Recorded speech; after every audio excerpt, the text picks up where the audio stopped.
Ce qu'on va faire maintenant, avant de brancher les éléments électroniques, c'est de positionner les câbles des moteurs. Donc, on en a 5. Autant que de moteur. Autant que de moteurs. Ils sont tous identiques. Ils sont tous identiques. Ils ont un connecteur blanc d'un côté qui se clipse, qui va sur le moteur, et un connecteur noir qui va venir sur la carte électronique. Donc, à toi de jouer. Tu dois pouvoir brancher celui-là et celui du bas en bas à gauche. Et alors évidemment, là, c'est là où la dimension du cable management, comme on dit en anglais, peut apparaître. Puisque du coup, on va être plus ou moins élégant sur le passage de câbles. Après, c'est... Est-ce qu'il y a des directives dans la... Alors, on est sur une machine à base de profilés, donc on va pouvoir se servir des gorges des profilés pour camoufler les câbles. À cet effet, on vous fournit un petit peu 2 passes-câbles de différents diamètres. On va en avoir un qui fait 8 et l'autre 10, donc un gros et un petit. Le gros, vous allez avoir 1 mètre de gros. On vous conseille de l'utiliser pour les câbles de la tête. Pourquoi? Parce qu'on a un gros lot de câbles, donc on va utiliser ce gros passe-câble pour les faire tous passer dedans. C'est une espèce de gaine hélicoïdale qui se passe tout autour. Qui se met facilement justement dessus et qui s'enlève facilement. Ensuite, on va en avoir un, on va avoir 2 mètres de 8 mm. Celui-là, il est plus fin et du coup, il va rentrer dans la gorge des profilés. Si par exemple, je voulais faire passer un câble en haut, je peux le passer dans la gorge. Donc ça permet d'avoir quelque chose qui tient mieux que de juste de mettre les câbles dans la gorge et qui risque de partir. Il nous reste celui-là, je l'ai mis. Câble celui-là, je l'ai mis. Celui-là, je l'ai mis. Sur le moteur. Exact. Du plateau. Donc attention, hein, le connecteur blanc, il se met dans un sens. Il y a 2 petits guides. Il ne faut pas forcer si ça ne rentre pas. Voilà.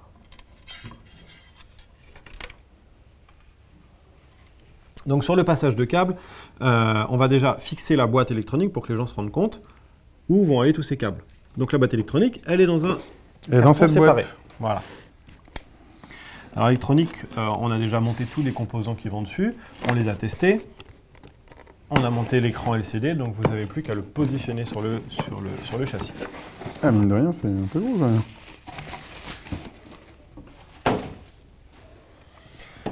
Donc cette boîte est composée de différents côtés qui ont chacun leur fonction. On va avoir la façade avant sur laquelle on va avoir l'écran de pilotage. Il y a un film de protection qu'il faut enlever. Ensuite, on va avoir une aération sur le côté droit. Sur le côté gauche, les branchements d'alimentation, l'accès USB et puis la carte SD pour pouvoir imprimer sans être branché à un ordinateur. Et derrière, on va avoir ici un filtre à poussière parce qu'il y a un ventilateur qui permet de refroidir l'électronique sans emmagasiner la poussière qui viendra de l'extérieur. Donc on va pouvoir positionner cette boîte ici avec comme d'habitude notre système de vis et écrou.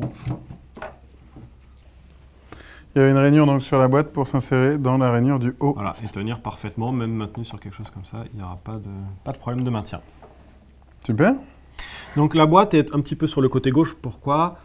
Pour laisser de la place pour positionner la bobine sur cet espace-là et pour que les câbles viennent naturellement sur le côté. Donc du coup, comme la boîte est de ce côté-ci, il va falloir faire passer tous les câbles dans cette direction.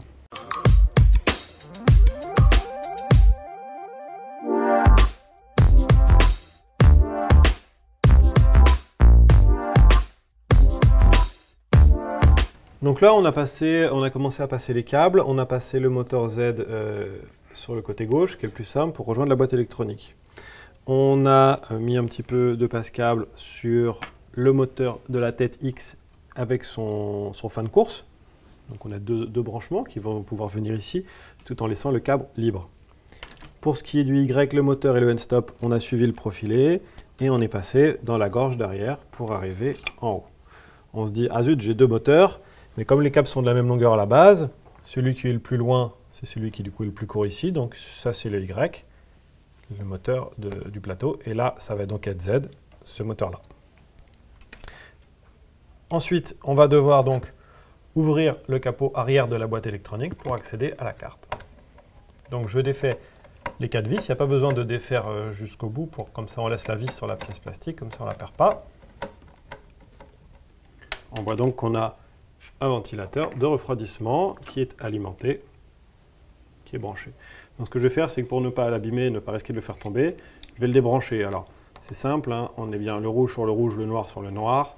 sur cette prise qui est double, sur laquelle on va pouvoir brancher deux choses qui, pour votre information, est une alimentation en 12 volts. Je le débranche.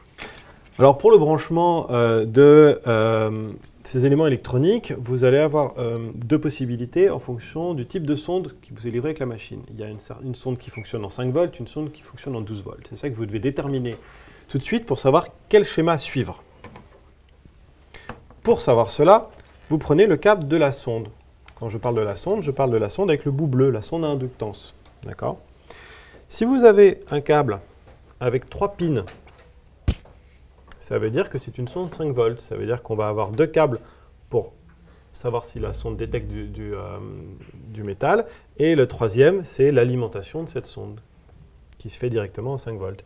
Si vous avez un branchement avec juste deux pins et un branchement séparé, c'est que vous avez la version 12 volts. Il faut choisir le schéma 12 volts. A priori, maintenant, tout le monde est en 5 volts. Cependant, je te rajouterais que ici c'est mentionné sur la sonde. Il y a de très fortes chances, effectivement, pour que ce soit indiqué sur la 5 sonde volts, et que ce soit écrit 5 volts sur la sonde. Mais le meilleur moyen pour être sûr à 200%, c'est de vérifier au niveau des pins. Donc, sur le schéma de documentation, vous allez pouvoir suivre celui qui s'appelle schéma avec sonde à inductance 5 volts.